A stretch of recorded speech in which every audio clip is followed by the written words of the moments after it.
At yun na nga mga kabayan, hindi na napigilan ni Attorney Harry Roque ang maglabas ng sama ng loob dito nga sa mga congressman, lalo na sa pamunuan ng Kamara na si Speaker Romualdez, sapagkat nga noong nakaraang mga linggo atin niyang nasaksihan ang ginawang pagsalaula nitong oposisyon at Makabayan Black sa pangunguna na nga ni Labrosas, Castro at netong si Raul dito nga kay Vice President Inday Sara. Umusok nga ang ilong ni Attorney Harry Roque sapagkat noong panahon ng eleksyon, itong mga congressman na to, pangunahin na nga itong si Speaker Romualdez, panay ang suyo kay VP Inday Sara na tumakbo. At ang ilan pa sa mga congressman ay nagkukumahog na makakamay at maitaas ang kanilang kamay nito ni VP Inday Sara. Dahil nung mga panahon na yun ay napakalakas talaga sa tao nito si VP Inday. Ang lumalabas nga mga kabayan, ginamit lang ng mga congressman itong si VP Inday Sara sa kanilang pansariling interes, sapagkat nga nung mga nakaraang linggo tila hinayaan lang nilang hiyain nitong Makabayan Black si VP Inday Sara dahil nga sa confidential funds nito. At ang ending nga ay tuluyan niyang natanggal ang confidential na pondo ni VP Inday Sara na kanyang ginagamit niya upang tugisin itong mga makakaliwang grupo. Sa tingin niyo mga kabayan, dapat lamang ba na maibalik na ang confidential fund para meron ng pang-hunting dito sa mga Makabayan Black at sa iba pang mga teroristang nagpapanggap na para sa masa? I-comment nyo kayo sa baba at huwag nyo kakalimutan i-hit and like at subscribe button para updated ka sa mga uploads ko araw-araw. Kabayan, panoorin natin ang kabuuan ng video ito. Kaya nga tayo nagkampihan sa politika. Kung ang mga kakampi mo pang siya magtatanggal ng budget mo, para kayo ka pa nagkaroon ng kakampi. Diba? Para kayo pa kayo lahat sinuportahan ni BP Sara nung kayo tumatakbo para sa inyong mga distrito. Di ba lahat kayo, nagpapakamatay kayo na itaas kayo ng mga kamay ni BP Sara at saka ni PBBM, tapos kayo mangunguna? Yung isa dyan, okay, tapatan lang. Yung chairman ng appropriation, hindi ako nagtataka dahil taga Bicol naman yan. Alam natin kung sino talaga overwhelming nang nalo sa Bicol. Kaya hindi ako nagtataka dyan. Pero wag kayo magpapadala doon sa iba. Yung mga iba, wag niyo pong kakalimutan, there is a reason why you opted to join unit team ng huling eleksyon. Dahil gusto nyong manalo. Wag naman pong ngayong nakaupo na kayo dyan, kalilimutan nyo na ang ating samahan. Meron po tayong agenda na isusulong. Agenda na pagkakaisa. Bakit kayo pa po sumisira ng pagkakaisa ng unity na parang gusto nyong maghiwalay ang PBBM at Inday Sara? Kalokohan po yan. Ako partners ano ba ang tingin ninyo? Mukhang dito sa bangayan ng Tambaluslos at the Vice President Sara Duterte, umiinit Akala ko tapos na ang usapin, pero nagulat ako. Abay, mantakin mo sa nakakita ng administration party na sila pa ang magtatanggal ng budget sa kanilang kaalyado na hindi ordinaryong kaalyado, kundi vice-presidente pa. Alam mo dyan sa Kamara, ang tradisyon dyan, kapag budget season, hindi dapat nagtatanong ang mga majority party members. Bakit? Budget nyo yan Bakit kayo magtatanong? Ibang klase ngayon na nangyari. Mga kaalyado sa unit team ang siyang nagbabanta ngayon na tatanggalin ang confidential fund ni Inday Sara Duterte. Alam ko na pag-usapan na natin to, no? Pero alam mo kasi, importante na sagutin naman natin yung mga paratang na mga sumusuporta sa mga teroristang CPP-NPA na siyang nasasaktan sa mga gawain ni BP Sara. Hindi lang yung siya'y mayor nung sa Davao City, kung hindi co-chair ng NTF-ELCAC. Pati ang kanyang mga confidential fund nung siya ay mayor, binubusisi ngayon. Ang tanong, bakit? Meron bang adverse finding kahit kailan ang COA laban kay then Mayor Sara Duterte?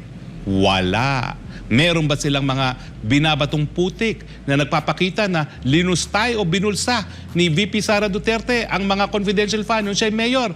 Wala! Nag-iingay lang sila in aid of election in 2028. Pero alam nyo mga partners, ang tingin ko, ng mga dilawan, mga pinklawan at mga komunista, ay nako sorry, wag nating tawagan sila komunista, insulto sa mga komunista yan. Mga teroristang CPP-NPA, hindi na natuto. Ilang beses na silang linampaso sa eleksyon. Ano ba dapat nilang natutunan na? Na kung ikaw ay kukuha ng mandato galing sa taong bayan, gawin mo yan sa pamamagitan sa pagtayo ng iyong mga nagawa na. Hindi yung paninira lamang ng mga kapwa-kandidato. Hindi pa sila natuto eh. Ginawa nila kay BBM niya, binato ng lahat. Ano sabi ng taong bayan? Wala kaming pakialam. Naging gobernador ito. Lumama ng Ilocos Norte sa panahon na pinagkakaitan sila ng pondo dahil sila ay oposisyon. So tingin namin siya ang karapat-dapat na maging presidente. Ganyan din po kay BP Sara. Aba, isa lang naman ang sasabihin ni BP Sara, ganito kami sa Davao, sana buong Pilipinas ay ganito. Pangalawang taon na nawala na ang problema ng insurgency dyan sa Davao. Hindi ba natin gustong makita yan sa buong Pilipinas? At yan po ang ginagawa ni BP Sara sa kanyang confidential fund. Hindi po ibig sabihin na Vice President si Inday Sara, wala na siyang gagawin, lalong-lalo na dahil kakampi niya ang presidente. Dati-rate, yung mga nakalipas na VP, lalo na yung nakaraan, talaga nagpaplano kung paano pabagsakin ang presidente dahil sila atat-atat, hindi makaintay ng susunod na eleksyon. Hindi naman ganyan si BP Sara. So hayaan natin gawin niya yung pinakamagaling na kaya niyang gawin. Yung labanan ang mga teroristang CPP, NPA. Kayo, mga taga Davao, siguro dapat ikwento nyo kung ano yung Peace 911 initiative ni VP Sara. Ito yung mga localized initiatives para nga matigil na insurhensya. Paano niya ginawa yan? Hindi lang po yan sa pamamagitan ng paggamit ng dahas. Yan po ay pagbibigay hanap buhay doon sa mga mahihirap na siya pong linilin lang ng mga teroristang CPP, NPA. Dahil sila talaga yung mga naghihirap, sila yung sinasabi na kinakailangan gumamit ng dahas, patayin ang kapwa mahirap na Pilipino para magkaroon ng pagbabago. Ano ba namang kalokohan po yan? No? Pero nakita po natin talaga through Peace 911, no? Yung mga kababaihan, binigyan ng hanap buhay. At ngayon, galing sa kuta ng labanan sa panig ng gobyerno ng CPPA, ang pakibato ngayon sa Davao, nag-e-export po ng world-class chocolate pamamagitan ng hanap buhay ng mga pangkabuhayan na sinimulan ni then Mayor Sara Duterte galing sa kanyang confidential fund. Ayaw ba natin mangyari yan? Yung tagumpay ng pakibato maging tagumpay ng buong Pilipinas. Imbis na pumapatay ng kapwa Pilipino, nagbibigay hanap buhay, nagbibigay kabuhayan. Yan pong ninanais ni BP Sara, hindi lamang para maging spare tire. Lalong-lalo na po na dahil gusto niya talagang tulungan yung kanyang kapartner na sa PBBM na itaas ang antas ng kabuhayan ng mga Pilipino. Hindi naman po mangyayari yan kung sa ilang lugar natin nagpapatayan pa ang Pilipino laban sa kapwa Pilipino, di ba po? Ay nako, kaya nga po ang aking panawagan, ha? Wake up call po itong malaking bagsak sa approval at trust rating ng ating mga namumuno. 15% po ang binagsak ng approval rating ni Presidente from 80 to 65. At si Inday Sara naman, bumagsak din ng malaki, no? From 87 to... 84 to 73. 84 to 73. Ilan bang math yun? Ilang percentage 11, points? 11 -11. points yan. At ganun din sa trust rating. Bakit? Kasi kung titignan nyo yung mga issue na nakakaapekto sa mga Pilipino, ang pinakamataas, yung patuloy na pagtaas ng presyo ng bilihin. Itigil na po ang pamumulitika. Itutok ang ating lakas at ang oras doon sa issue na nagtataasa ng presyo ng bilihin. 49% po ang buong ating mga sambayanan, yan ang problema. Pangalawa, paano maitataas ang sahod ng mga manggagawa? Isang tabi na muna po ang 2028, matagal pa po yan. Nakita natin, bagamat bumagsak ang lahat, ang presidente, ang vice-presidente, pinagkakatiwalaan pa rin ng mayorya. Overwhelming majority pa rin. Dahil ang 65 at saka ang, ilan si BP Sara? 73. 73 ay napakataas na suporta pa rin po. Siya ang pinakamataas. Siya ang Kasi pinakamataas. Si PBBMs, sa September 2023 na survey ng Pulse Asia, 65% ang kanyang rating. Si VP Sara, 73%. Si Senate President Zubiri, 50%. 41% naman si House Speaker Martin Romualdez. At ang Chief Justice, 34%. Alam niyo, wag niyo nang pansinin si Chief Justice kasi mga mahistrado, hindi naman yan nangangampanya eh. Hindi yan umaapila para sa public support. Tsaka hindi masyadong kilala din. Ang trabaho talaga nila, tahimik lang na itaguyod ang ating saligang batas. Yan po talagang trabaho ng Supreme Court. Hindi po yan nagpapabango. Wala silang pakialam dyan. Pero kung titignan nyo, anong nangyari kay Speaker Romualdez? For the first time na wala ang mayoryang support sa kanya. Hindi na siya pinagkakatiwalaan ng mayorya. Bakit? politika, politika, politika. Ayaw po nila ng politika, ha? Ang gusto nila, solusyon doon sa malapit sa sikmura na pagtaas ng presyo ng bilihin. Pangalawa, itaas ang sahod ng mga manggagawa. Pangatlo, magkaroon ng mas maraming trabaho. Yan po ang gusto ng ating kababayan. Pati po sa panlabas na ating relasyon, wala po halos pakialam ang Pilipino. Sa West Philippine Sea, 7% lamang. Ang gusto nila talaga, yung panlabas na relasyon, paano magdudulot na mas maraming pagkain sa hapagkainan ng Pilipino. Hindi po yung girian ng girian. Akala nyo kung siguro, yung mga maka-Amerikano dyan na bulong kay Presidente, na kapag hinimok natin ang mga Pilipino na magalit sa China, malilihis yung issue. Pupunta doon sa China, makakalimutan yung issue na malapit sa sikmura. Hindi po kahit anong gawin nyo. Pag ang sikmura po nagutom, gutom yan. Wala silang pakialam. So kung ano sinasabi nyo dyan, mapinag-aagawan yung mga isda at bato, ang kinakailangan nila, pagkain at mababang presyo ng bilihin. Wake-up call po ito. Totoong sinabi ni Secretary Remulla, lahat naman ng presidente bumababa. Pero I doubt kung ganitong katindi ang pagbaba ng ibang mga presidente. In fact, hindi ako nagkakamali. Ang 65 po is only 2% away. 2% away From Duterte. to 63 na pinakamababang nakuhang trust rating ni Presidente Duterte. Mantakin mo yan? Mantakin mo yan after only 15 months in office. 2 points away ka doon sa pinakamababang approval rating ng dating Presidente Duterte. Samantalang napakalaki ng mandato ni PBBM. 30 million ang bumoto. Si Presidente Duterte nga, plurality of votes lang. Si PBBM, majority of votes, gaya ni Inday Sara Duterte. Pero ito po ay alarm bells. Ayaw talaga ng tao ng politika. Makinig po ko dyan. Mga dati kong kasama sa Kongreso, huwag po kayo magpadala kahit kanino dyan. Dahil wala pong mangyayari kung tayo ay hay nako na lang ng hay nako. Sila lang naman po nakikinabang mga hay nako dyan. Huwag na po kayo magpadala dyan. At tutok tayo doon sa mga panukalang batas na magre-resulta sa mas mababang presyo ng bilihin, mas maraming hanap buhay sa ating kababayan, at mas mataas na sahod. Kung gusto nyo pong umepal, dyan po ang atupagin nyo. Hindi mga bagay-bagay na makakasilbi sa mga dayuhan lang. No? Wala pong pakialam yung mga tao dyan sa West Philippine Sea. 7%. Halos hindi pinansin. O bakit yung pag-uubusan ng panahon at pagod yan? Dito po tayo. Paano pababain ang presyo ng gasolina? Sinasabi nila mahirap daw mag-angkat ng gasolina sa Russia dahil walang dolyares. Bakit? Meron ba tayo inaangkat na hindi dolyares? Kalokohan po yan, palusot. Wala naman tayo inaangkat na hindi dolyares na talaga naman ka-importante yung dollar reserve dahil yan ang ginagamit natin sa pag-angkat. Ayaw nyo lang. Kasi ayaw nyo bumaba ang inyong mga kita. Napakalalaking kita. Ngayon ako po'y pumapasok dito sa industrang to. Alam ko kung gano'ng kalaki mga kita ninyo. Tumataginting na 20 pesos po yan. Yan ang discrepancy ng landed cost doon sa pump price. 20 pesos po. Nagtatamasa ng husto ang mga oil companies dyan. Sinong bumabantay? Nagbabantay sa sambayanan? Wala. Tulog sa pansitan ng DOE. Ngayon, magtataka ba tayo na bumagsak ang trust rating at approval rating dahil nagtaas ang presyo ng bilihin, dahil nagtaas nga ang presyo ng gasolina? Tama po. Ukraine ang may kasalanan dyan.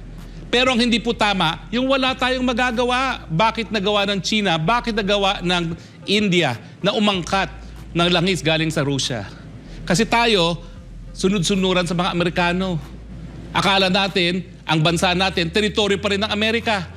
Nung nag-impose ng sanction ng Amerika, abay, para tayong sunod-sunuran, Little Brown Americans, hindi rin kami bibili dyan. Miski mas makakabuti sa ating mga kababayan. Nako, gumising na po kayo sa katotohanan. Hindi po kayo ipaglalaban ni Uncle Sam. Wala po silang pakialam. Susulong nila ang pang-national interest. Tanging Pilipino lang po ang makikipaglaban para sa interest ng Pilipino. Kaya nga po ngayon, nandiyan na pong survey ng Pulse Asia, gawin ang lahat ng dapat gawin ng makaangkat na mas murang langis galing sa Russia. Bakit ang China, bakit ang India nakikinabang, bakit tayo hindi? At alam mo, sa katotohanan lang naman dyan. Kunwari lang naman yung Europa na hindi mo bibili. Alam naman ng lahat na ine-export ng Russia to Turkey, ibinabalik din sa Europa. Para lang masabi na nagsasanction sila. Pero sa totoo lang, the bottom line is, ano ang mas nakakabuti sa mga mamamayan nila? At ang importante po ngayon, yan, ang pangunahing hakbang na gawin natin, pababain. 20 pesos po ang spread. Ako, napakatagal ko na pong pinag-aralan yan. 20 pesos po ang spread kapag kayo ay kubuha ng Russia. So, kinakailangan po talaga bigyan natin na mas mura namang presyo ng gasolina ang ating mga mamamayan. O partners, ha? Siguro sa pagbalik natin, o nagsimula tayo sa sibuyas, naging kamatis, tapos tumama na sa bigas. Ngayon naman, baboy na naman na wala nang katapusan. Paulit-ulit na kwentuhan na lang yan. At ang bottom line, kasi nga dyan sa DA, walang nagpapatupad ng batas. Laban sa hoarding, laban sa smuggling. Pagod na po kami. Alam ko po ang appointment, Mr. PBBM, kayo po ang gagawa niyan. Pero sana naman po, dahil nakita nyo na kung gaano katindi ang problema ng agrikultura dahil sa smuggling, sa hoarding, magtalaga na kayo na talagang magbabaston at ititigil na yung mga smuggling na yan at mga hoarding na yan. Tama na po yung mga palamuting mga titulo na napakalaking fishing company. Bakit? Yung mga malalaking fishing company, doon na yan sa Papua New Guinea at sa ibang Pacific states ang hingista. Hindi naman dito na yan. Ang kailangan po, alam mo ba kung anong batas sa smuggling? Alam mo ba ang batas sa hoarding? Alam mo ba paano magpakulong ng mga smugglers at hoarding? At gawin mo, araw-araw ng ginawa ng Diyos. Nako, hindi po totoo na kailangan ng Intel Fund para dyan. Alam na natin ang movement sa mga barko. So, isa-isahin lang natin yung mga barko na yan. Anong mga laman yan? At kung meron talagang duda, isa-isahin buksan. Dapat siguro araw-araw nasa pantalan yung Secretary of Agriculture nagbubukas ng mga shipments na masiguradong walang smuggled na mga gulay. Yun na lang ang gawin ng Secretary of Agriculture, tuwa na ako. Dahil pag ginawa po niyan, yung pagbabantay sa pantalan, pagbubukas ng mga warehouse, di lalabas at lalabas ang supply na itinatago nila. Pero, siyempre po, ordinaryong mamamayan lang, baka hindi tayo napapakinggan. Mga partners, naku, napakaaga na high blood na ako. Bakit pa kaya? Nagsimula kasi kay BP Sara, ewan ko ba ito? Kaya nga tayo nagkampihan sa politika. Kung ang mga kakampi mo pang siya magtatanggal ng budget mo, para kayo ka pa nagkaroon ng kakampi. Diba? Para kayo pa kayo lahat sinuportahan ni BP Sara nung kayo tumatakbo para sa inyong mga distrito. Di ba lahat kayo, nagpapakamatay kayo na itaas kayo ng mga kamay ni BP Sara at saka ni PBBM? Tapos kayo mangunguna? Yung isa dyan, okay, tapatan lang. Yung chairman ng appropriation, hindi ako nagtataka dahil taga Bicol naman yan. Alam natin kung sino talaga overwhelming nang nalo sa Bicol. Kaya hindi ako nagtataka dyan. Pero wag kayo magpapadala doon sa iba. Yung mga iba, wag niyo pong kakalimutan. There is a reason why you opted to join unit team ng huling eleksyon. Dahil gusto niyong manalo. Wag naman pong ngayong nakaupo na kayo dyan, kalilimutan niyo na ang ating samahan. Meron po tayong agenda na isusulong. Agenda ng pagkakaisa. Bakit kayo pa pong sumisira ng pagkakaisa ng unity na parang gusto nyong maghiwalay ang PBBM at Inday Sara? Kalokohan po yan. Wala po tayong makakamit kung hindi tayo magkakaisa. At ngayon po, lahat ng dapat nating gawin dahil nga bumagsak na ang ating approval at trust rating, ibalik yung pagkakaisa na yan. At ibalik yung pangako na isusulong natin na mas mataas ang tansang kabuhayan dahil tayo ay